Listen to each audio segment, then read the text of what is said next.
Ho, ho!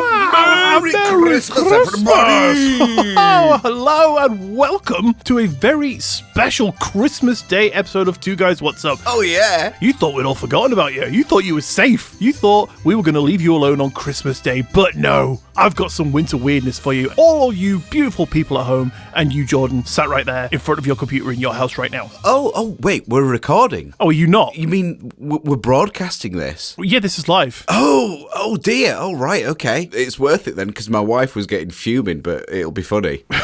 Yeah, Jordan, the turkey's burning. Yeah, I'm just going to go record with you. I'm just going to go and live broadcast an episode of my podcast. See you, I'll be back in 4 hours. Yeah, that'll be all right, won't it? Just turn the oven down a bit. Just put it on warm. This is a lengthy one, so we might be here a bit longer than that.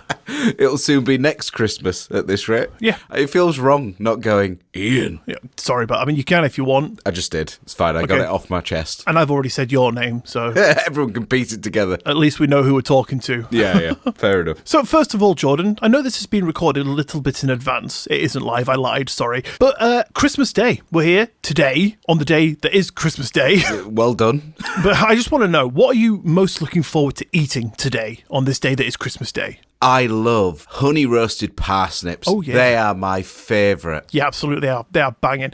My wife has made 2 roast dinners in the last 2 weeks, and always, very kindly, because she doesn't like them, and the kids don't eat them, but she has very kindly made me honey roast parsnips. I think she's practicing. Oh, maybe, yeah. For today. But doing it under the guise of, because I love you. Yeah, because the first 2 batches were shit. Is that why she had parsnips for eyes? Yeah, they're not supposed to go there, Gina. That's not where they cook. That would be a freaky sight, though, wouldn't it? It was. But tasty. I cannot unsee it. And now she can't see either. I'm going to say, yeah. So, of course, this is coming out after the big opening. So, can you let me know, Jordan, what presents did you get other people? Because this will be coming out after they've already known what they've got. So, Okay.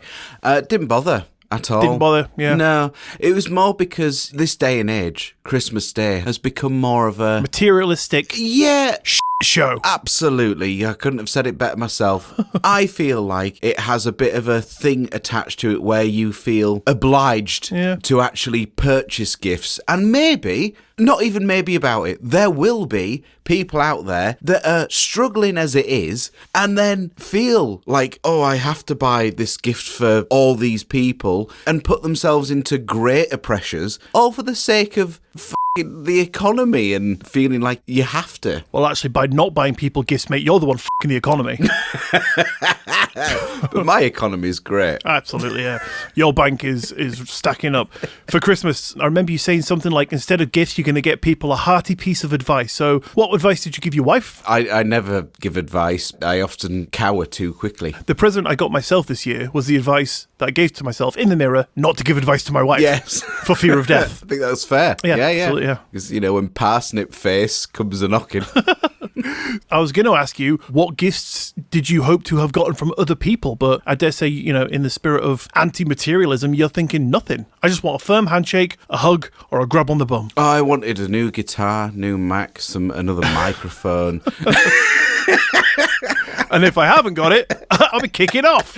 No. Here's the thing, right? I'm sure you're the same, and I'm sure everybody else listening really is the same. Throughout the year, if you need something, you buy it. Yeah, exactly. I'm not really holding out for Christmas Day. Yeah, I mean, when you're a kid, and you don't have a job and you don't have any kind of income, you might think, maybe for Christmas I'll get this thing that I really want. Yes. But yeah, when you're an adult, you do just go, I want that, I'll buy it. Exactly. And do you know what, right? I know opening things, on Christmas Day is a big thing. So it's not necessarily getting somebody something that they desperately need or want, but my parents are so difficult to buy for. Yeah, my mum and dad are too. Although my mum less so now because she's well into Lego. My mum less so now because she gives me lists every day. That would be good. That would be very helpful, wouldn't it? But it wouldn't be because I don't buy them. So, no. Pointless list. True, yeah. Here's your advice, Mum. Go buy the stuff yourself. You're an adult.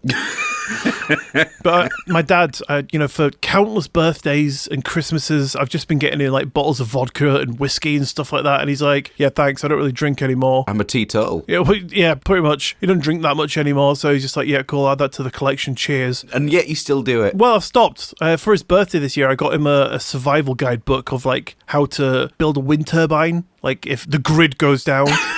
I thought you were going to say I got him a survival guidebook, how to brew your own vodka. Hey, no, there's an idea. Thanks very much, Jordan. That's Dad sorted. He's like, yeah, thank you, son. Finally, the gift I've been after all my fucking life. Yeah. Add it to the pile. What are you going to do next year? How to brew your own cider? Yeah, why not? Yeah, just go down the list. Yeah, great. Going to get him one of those floating bars that you could just stick on the wall. Yeah, lovely. By the end of it, he'll be like, I'm sick of brewing my own shit. Can you just buy me a bottle, please? It's fine, because he'll have 10,000. He will. Yeah, he'll have all the empty bottles from Christmas has gone past, or the spirits of Christmas past. I know why you did it now. Go on. It's just clicked. Oh, God. Dad, I've got you these delicious vodkas and various alcoholic drinks. I know you don't drink it much, but you know, when I come over... Mate, don't out me like this. It's very tasty, Dad, I think. Yeah, I wouldn't know. Yeah, what's vodka? Oh, I'll have a little sip, just see if I like it. Just what I remember. What I thought it was. Half a bottle's gone. I'm like, I'm not quite sure. I better have another. I must have spilt it. Ooh, shiver me timbers. Do all vodkas taste the same, Dad? Crack out 5 more. Let's compare. Hey, Dad, how's your homebrew going? Yeah, but I am at a loss of what to get my parents. I think a lovely Two Guys What's Up mug. I don't think they'd appreciate that. Well, you could have been more enthusiastic, Ian. Sorry, yeah. Hang on, mate. Hey, John, yeah, I don't think they'll appreciate that. Is that better? No, Ian. I meant for our listeners. Let's try it again. Okay. Right, Ian, I think you should get them a lovely Two Guys What's Up mug. Oh, what? You mean the best gift going? Yeah, that one that you broke? Yeah, the one, no, my wife broke. Okay. Don't you be blaming me. I wouldn't break such gold. Absolutely. Of course you wouldn't. But it makes sense why she did, because she had parsnip eyes. She did, yeah. She was trying to wash it with a rock and it slipped out of her hands. Oh, right, yeah. It's the closest thing she could find. But if anyone at home wants to get their own Two Guys What's Up mug just in time for New Year's... Just in time for next year. It's available on the Patreon. It is. Anyway, Jordan, we have waffled on long enough at the beginning of this Christmas episode. Shall we jump into the story of today? I think we should. Let's do it, pal.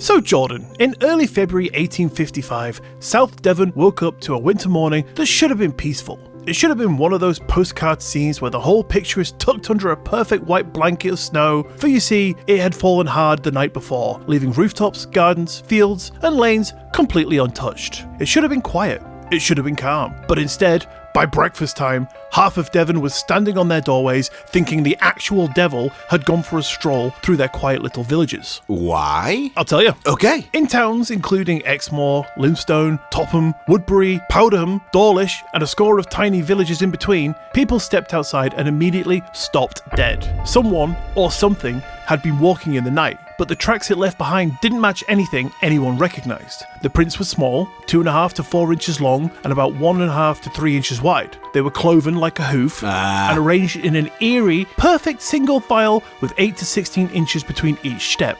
One neat print at a time, marching along like whatever made them had a fear of moving side to side. I understand the devil reference. Yeah. Cloven hooves, imprinted. Or it was just an animal. Well, we'll get to that, because they are theories. What, that it could have been an animal? Yeah. Rather than the devil. Well, if you think about it, it was like a bipedal step, right? So what has cloven hooves that would walk like that? Like a goat or a horse? You see 4 sets of prints. That is true. It was a goat with an amputee issue. It was a goat that learned to walk upright when no one's watching. That's the one. Right, we've solved it, right? I'll shop then. Merry Christmas. Bye, guys. That single file pattern was the first thing that spooked people, because no local animal walked like that, Jordan. Get your theories out of my ears. Okay. In a Will Smith voice. But it wasn't the shape that really unsettled the villagers. It was the behaviour. The path whatever this thing was took made no earthly sense. Residents across the region found the tracks walking straight up to their doors, stopping perfectly flush against their threshold, and then simply continuing again from the other side of the house with no break in spacing. No signs that anyone had opened the house doors in the middle of the night, nothing. Just cloven hoof prints walking up to the front door and cloven hoof prints walking from the back door with no clue of how they tackled the middle. Oh, right, okay. So it just went through. It seems like it literally just teleported through. Okay. I mean, this gets fucking weirder. Okay, so, I mean, that is a weird point, but it gets stranger. Letters preserved by Reverend H.T. Ellicombe showed household after household reporting the same thing, and elsewhere, it was just as weird. The tracks cut across vegetable patches, passed behind sheds, hugged the walls of outbuildings, always in a dead straight line, never widening, never staggering. In Exmoor and Linstone, they were found as if morphing through hedges without bending a twig and slipping between tight spaces where seemingly no animal could physically pass. Okay, like a cute fuzzy rat. Yeah, with big 3-inch hoof prints. That would be freaky. It's just got some new shoes. Like, Mum, I think they're a little big for me. Like, you'll grow into them.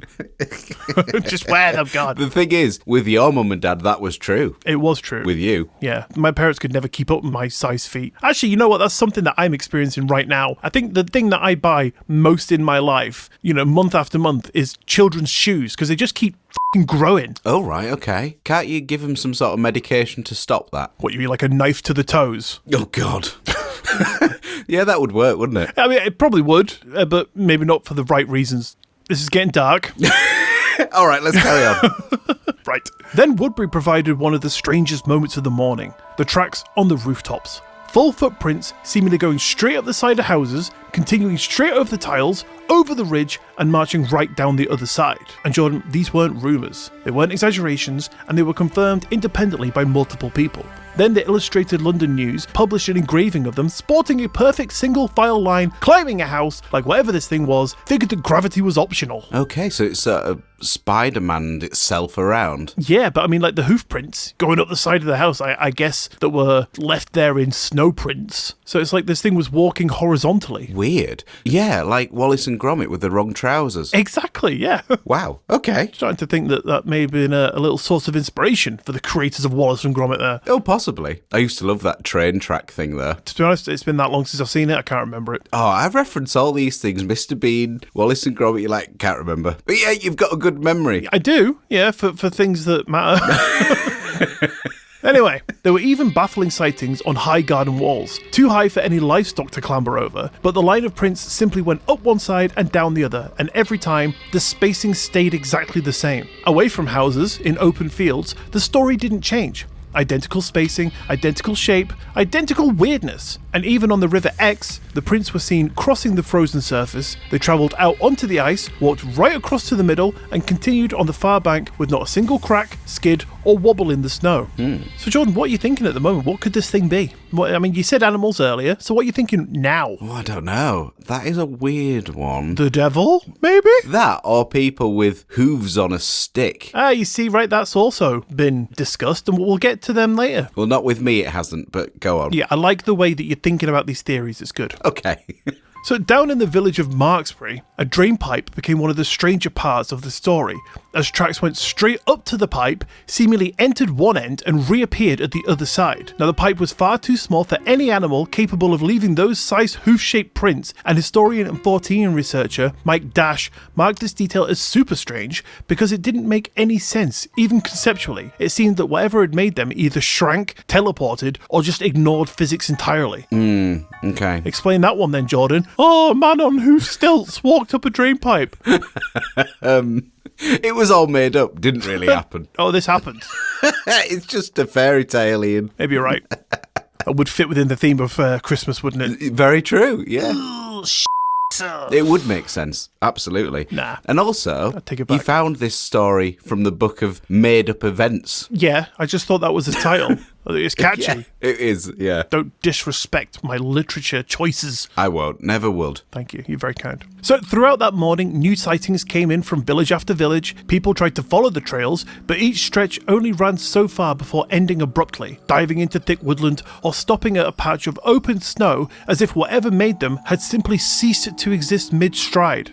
So there's a common misunderstanding online that the idea was a single unbroken line that travelled something daft like 100 miles across Devon in the night, which would have been weird, absolutely, but that isn't what happened. The mystery isn't one creature doing a mega marathon. The mystery is that dozens of separate villagers woke up to their own set of prints, all acting in the same impossible ways. Some were long stretches, some were short, but all were scattered independent trails that covered a region of between 40 miles at the very least, but maybe even close to 100. Jesus. Yeah.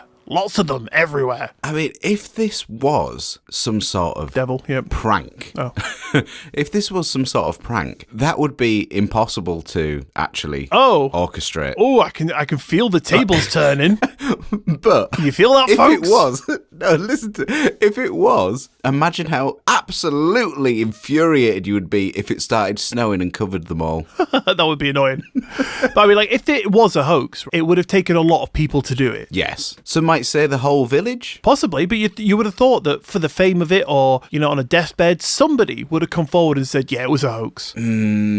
I suppose. Although maybe they just thought, chumps. I don't know why they would. When you're in the midst of these things, like if something's happening and you're getting the attention and the fame, as soon as it starts to die off, I dare say people would probably be like, oh God, it's starting to lose momentum. We better do something to reignite it, Even though it would stay in the consciousness of people for a long time. As soon as the high of it starts to fade, people would be like, oh, we better do it again, or we better come out and say it was a hoax, to bring attention. Oh, I see. Let's make it a tradition. Yeah, something like that, to reignite the weirdness and be like, oh, it's happened again, but it never did. Yeah, I get you. No one ever came forward. So whether it was a group of people or the entire village or even a fucking entire county, no one ever said it was them. Yeah, okay. You're swaying me. Oh, hell. It's a Christmas miracle. It's a Christmas waltzy and I'm getting sick. Oh, God, calm down, bro. Don't count in threes. You're just a guitarist. Okay. Leave the odd time signatures to me. Okay.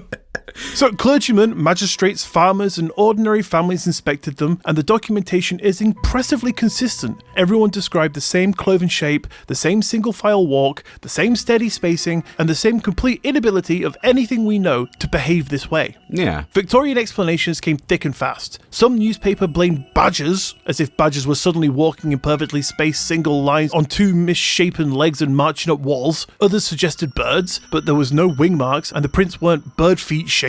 The Times floated a hare, but hares also don't leave cloven prints or walk one neat step at a time, like they're trying not to wake the neighbours. Some suggested a kangaroo because a nearby menagerie existed, but the owner said he hadn't lost anything. Mice were considered, as were otters, as were the entire armies of identical animals, as if they all got together and coordinated across multiple villages. But none of these theories explained the rooftops, the walls, the drain pipe, or the paranormal consistent spacing. Yeah, it's a bit too perfect, really. It is indeed, and here's the paragraph you've been waiting for, Jordan. Oh, hit me. A hoax was discussed, but no one could figure out how on earth pranksters could have covered that many villages in one night, reaching inaccessible locations without human footprints leading to or away from each scene. Nobody found tools, nobody found signs of mischief, and nothing pointed to trickery. Okay. And also, like, if it was a person, surely one person would have been awake that night who looked out the window and saw someone doing it, or heard somebody marching across their rooftop.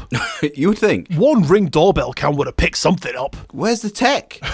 Where's your tech now, people? But the other thing, of course, is regardless of all of that, one person couldn't do that in a 100-mile radius. No, God, no. Exactly. Or even a 40-mile radius. Jordan is on Team Ian now, people. It's happened. The full switch is in force. I'm always on Team Ian. Oh, mate. You can even remove the word team. I'm always in Ian. It is hard to record when you're that close to me, by the way. But it's fun. It is fun, though, yeah. So people did what people do. They turned to the supernatural. The cloven shape didn't help matters. Many locals started calling them the devil's footprints. Clergy discouraged the idea, but privately, even some of them admitted that they couldn't explain what they'd seen. Reverend Musgrave wrote that he had no clue what creature on earth could have behaved this way.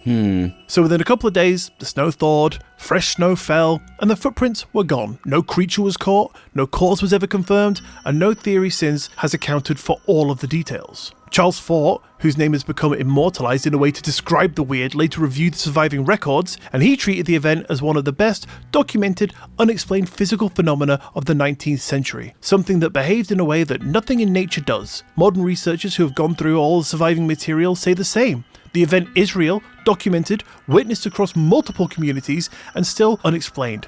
So, to this day, Jordan, the Devil's Footprints remain one of Britain's strangest winter mysteries. A night where South Devon woke up to dozens of perfect, identical trails marching across impossible places and left behind a mystery that will never f***ing get solved. Okay. And there you have it. All of the story, all the evidence. What do you think? Okay, Ian. Well, I think that is very paranormal. Absolutely, yeah. That is not normal. And I don't have a logical explanation. So I think the whole devil-hooved horse goat thing is good. I think that's a perfectly good logical explanation. Yeah, it makes sense. It makes more sense than anything else I can think of. Yep. You see, right, people in this situation, they'll be like, no, it can't be paranormal. What could it be? Maybe a horse saw a spider. Oh, I saw a spider and thought, I can do that too. It reared up on its back legs, right? It was like, ah, and then like started walking, but then it saw another spider. It was like, ah, and it jumped onto a rooftop. Yes. And then it saw another spider and jumped into a field, you know, and did a bit of walking. See, that's the kind of reaches that people go to. Like, maybe it was just a demon or something, okay? Buddy. Actually, you make a good point. It could have been. No, Jordan, I'm sorry I said it. I take it back. Okay. No, yep, the little old devil boy. Devil boy, yeah, taking a little wander. Maybe just strolling through, you know? It's like, I used to be in heaven once upon a time, and you know, it's around about my old pal's birthday. I'll go and take a little stroll up top, see what it's like. Yeah. He's not a bad guy after all. What a strange little tale. I like it, though. So, Merry Devil's Day. Maybe for you. For us normal ones. For us normies out here. It's a lovely Christmas day. Yeah, celebrate what you want. No judgment here. So, Jordan, thank you for listening. Thank you at home. I hope you're having a lovely Christmas day. Please enjoy the turkey, the sprouts, the honey roast parsnips. Don't put them in your eyes. Learn from my wife's mistakes. Yeah, don't. Not recommended. But yeah, hopefully you all got what your heart desired. Beautiful. Whether that been, I don't know, a new power drill or a blowjob. Or a power blowjob. All right, yeah, they're the best. Just not with a drill. No, God, no. Well, I mean, it depends how you use it. Anyway, I digress. Have a lovely day. Thanks for listening, and we'll see you on Monday. We will. Right, I better go because the alarm's going off. I think the house is burning down. I told you not to record. I was like, mate, we'll just postpone it. You're like, no, let's get this done now. Let's just get this over with. Actually, the fire brigade's here. Oh, they've bashed down the door, I think. Oh, nice. Cool. I'll see you soon. Right, yeah, you enjoy your Christmas dinner with all your new buddies. I can't hear you. There's too much noise. There's too much fire in my headphones. Oh, there's water coming on me now. Oh, nice. It's a bit cold, though. That's fine, mate. Just stop, drop, and roll. I can't hear you. I'll see you soon, Ian. Okay, yeah. Merry Christmas, bud. Merry Christmas, everybody. Yeah, love you, bye. Bye. Bye, bud. And there you have it. All of the story, all the evidence. What do you think? Okay, Ian. Well, it's Christmas. Oh, God. We've got another delivery. 1 second. Oh, shit. Run away. I am a cabbage. I really hate Brussels sprouts. Some people say I hate my own, but I don't really care because they're all bastards. Chickens are nice. Chickens are nice. One came up to me in town and gave me £5. Chickens are nice. Chickens are nice. Another one came to my house and offered to be dinner. But I don't really like chicken. So I said, no, thank you. Would you like a cup of tea? And it said, I'd love a cup of tea. And I said, why is your voice so high? And it said, because I've been on crack cocaine all day. It's Christmas, leave me alone. Don't judge me, you bastard. So I ended up... I'm back. Oh, hello. Hello. I sang you a song while you were gone. Did you? I did, yeah. Just for you as a Christmas gift. Oh, thank you very much. What do you get for the man that has everything? It's very true. And definitely everything, because I've just received another gift, Ian. Uh-oh, what is it? 36 kitchen rolls. Hell. Merry Christmas! You know when you were saying earlier, like, if you're an adult, you just buy things? Yes. That is such an adult thing to buy and get excited about. It's just cheaper on TikTok. That's me sorted for Christmas and New Year. And it's 3-ply. Holy hell. Anyway, sorry, where were we? Speaking of holy hell, we were discussing how much you believe that the devil walked across Devon. Yeah, weird one. I think the last thing you said was, it's Christmas, and then you didn't tell me the end of that sentence. I left it on a cliffhanger. Yeah. It's Christmas, and my turkey is burning. See ya. It's Christmas, and, kitchen rolls here.